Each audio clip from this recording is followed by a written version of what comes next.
Are we overthinking teen dating or not thinking about it enough? Because while today's dating world may look different than what we remember, our sons still need guidance. In this episode, we're talking about what it actually looks like to teach respect, boundaries, and healthy habits when it comes to high school dating. Welcome to Raising Boys with Purpose, a Christian parenting podcast for moms raising teens and young adult sons. I'm Brooke, a boy mom and parenting coach. And here we talk about raising sons, building character, and preparing our boys for adulthood with confidence and faith. Now, before we jump in, if you're enjoying the podcast and it's encouraging you, I'd love for you to subscribe so you don't miss any future episodes. And if you're looking for a community of moms who are learning how to raise boys into young men, I'd love to invite you to join us in the Raising Boys with Purpose Facebook group. You'll find the link in the description. It's a space for encouragement, real conversations, and support, because you're not meant to figure this out alone. So, high school dating. It can feel like a lot. We've all heard the stories, and if we're honest, we could probably tell a few of our own. Teenagers are learning about love and relationships, and sometimes emotions run high. Add in hormones and social media, and it can feel like a recipe for disaster. We've seen the movie, and we don't exactly want our son to star in it. But here's the thing. While our instincts might be to protect, the best thing we can actually do is prepare. When my oldest started high school, dating honestly wasn't even on my radar. We had just moved and both boys were starting new schools, and we were just trying to get settled. Then all of a sudden, homecoming freshman year. He ended up taking a friend he had grown up with, and then he went to hers too. It worked well. There was no pressure, just two friends having fun. When my youngest started high school, he did something completely different. He went with a group of guy friends to his first homecoming. And honestly, he had a blast. No pressure, no expectations, just fun. And I think that's such a good reminder. Dating doesn't have to start right away. And it doesn't have to look the same for every teen. But as they got older, dating started to become more of a possibility. Our conversations began to shift. We always taught them manners when they were younger, things like opening the car door and walking on the curbside. But some of the deeper conversations don't really come up until dating is actually on the table. Some of these conversations were things we'd already talked about, just in a new context. My husband and I would talk through different situations first, and then some conversations were just between the boys and their dad. And honestly, you're not going to cover everything. But what you can do is lay the groundwork. So when things come up later, the door's already open. One of the most important things we talked about with our boys was respect. Matthew 7:12 says, "So whatever you wish that others would do to you, do also to them." Our sons need to understand respect, not just for the person they're dating, but for themselves too.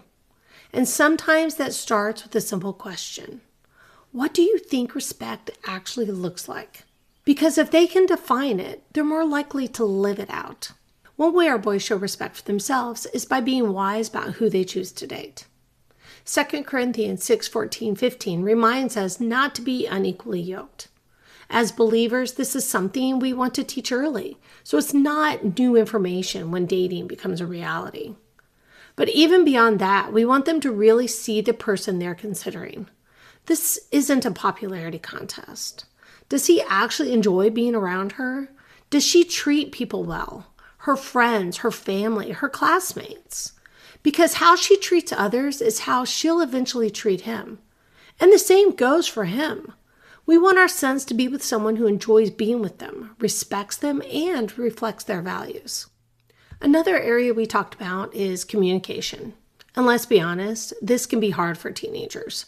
They don't always know what their expectations are yet. But that doesn't mean we don't guide them in thinking it through. They need to learn how to express what they're thinking. And just as importantly, they need to learn how to listen. Because both people in that relationship deserve to be heard.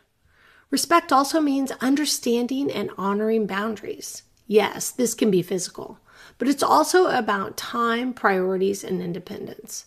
They still need space for friends, school, and activities. That balance is important. It helps them grow as individuals and not just as part of a couple. There are also boundaries about privacy and safety. Their relationship deserves privacy, and that includes being wise about what they share with friends and especially online. And this is where we have to have the hard conversations, because we hear too often about things like sending or requesting inappropriate photos.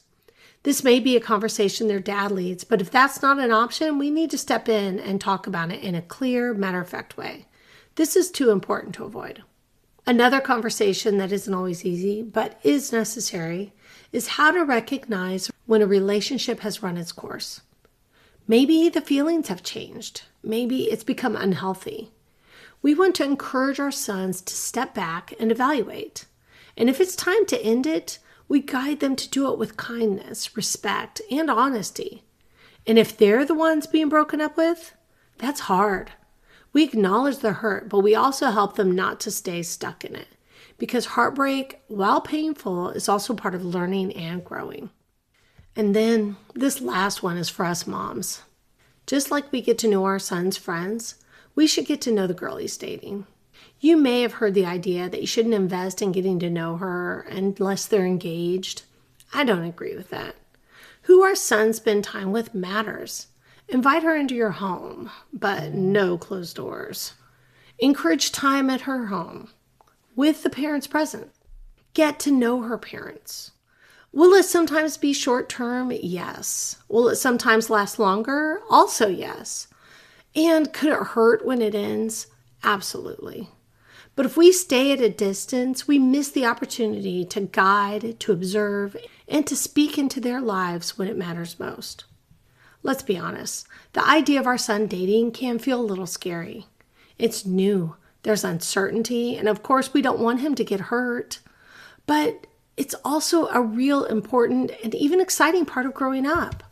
This is where they begin learning what healthy relationships look like.